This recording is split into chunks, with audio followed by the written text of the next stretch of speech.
دوستان عزیزم، درود و مهر. امیدوارم حال دلتون عالی باشه. امروز یک غذای فوق‌العاده خوشمزه و مقوی با نخود رو داریم که هم سیر کننده است و هم پر از پروتئین. نخودی که از 24 ساعت قبل خیس کردم و میریزم داخل قابلمه و بعد از اون آب بهش اضافه میکنم و میذارم تا نخود کاملا بپزه. و پیازی هم که داریم به صورت نگینی من ریزش میکنم و اگه دوست دارین سیستم ایمنی بدنتون تقویت بشه و مقاومت بدنتون بره بالا، حتما این خوراک نخود رو درست کنید، چون یه طعم بی‌نظیری داره و یه ترکیب عالی. و گشنیز تازه نیاز دارین که من کاملا ریز میکنم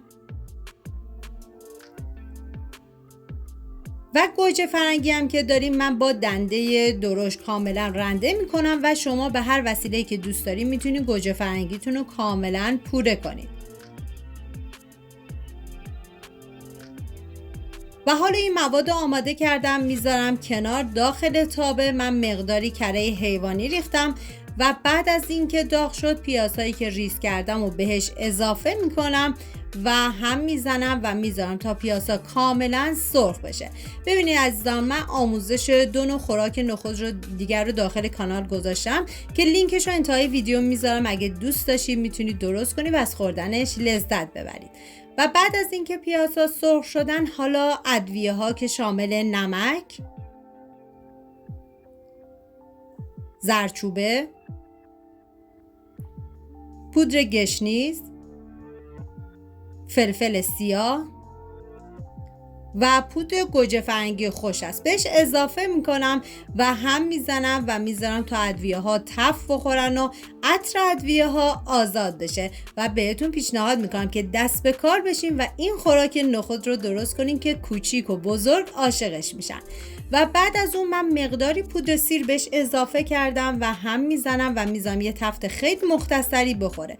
و شما حتی میتونید از سیر تازه هم استفاده بکنید، این دیگه فرقی نمیکنه و کاملا سلیقه‌ایه. و بعد از اون پوره گوجه فرنگی رو بهش اضافه میکنم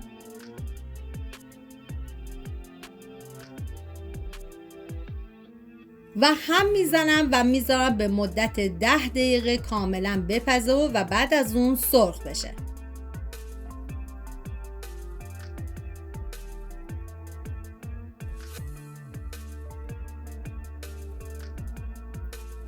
حالا توی این فاصله ما مقداری از نخود پخته رو به اندازه 1 فنجون میریزیم داخل یه ظرفی و بعد از اون 60 گرم ماست بهش اضافه میکنیم و به هر وسیله‌ای که داریم باید کاملا پورش کنیم که من با بلندر این کار رو انجام دادم و شما میتونید با گوشت‌کوب دستی هم این کار رو انجام بدید. و بعد از اون این مواد پوره شده رو باید به گوجه فرنگی اضافه بکنیم.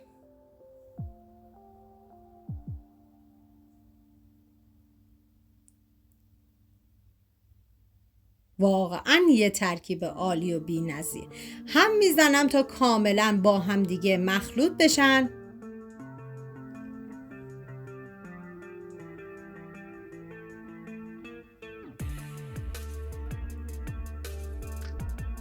و حالا نخود پخته شده رو به این مواد اضافه میکنم و هم میزنم تا با هم دیگه مخلوط بشن. و بعد از اون گشنیزی که ریز کرده بودیم من بهش اضافه میکنم و میذارم به مدت نیم ساعت با حرارت کم بپزه و جا بیفته. دوستان عزیزم، اگه ویدیو مورد پسندتون بود و تا این لحظه کانال رو سابسکرایب نکردید، خوشحال میشم سابسکرایب کنید و اگه ویدیو رو دوست داشتید لطفاً ویدیو رو لایک کنید. لایک شما باعث میشه این ویدیو در معرض دید افراد بیشتری قرار بگیره و از این طریق هم از من حمایت میکنید. و در آخر من با کره ذوب شده و پودر گوجه فرنگی کاملا با همدیگه تفت دادم و برای تزیین ازش استفاده کردم و همچنین مقداری گشنیز ریز شده تازه بهش اضافه کردم. این هم از خوراک نخود خوشمزه ما. امیدوارم درست کنید، در کنار خانواده از خوردنش لذت ببرید. ممنون از همراهی همیشگیتون. تا یه خوشمزه دیگر، بدرود.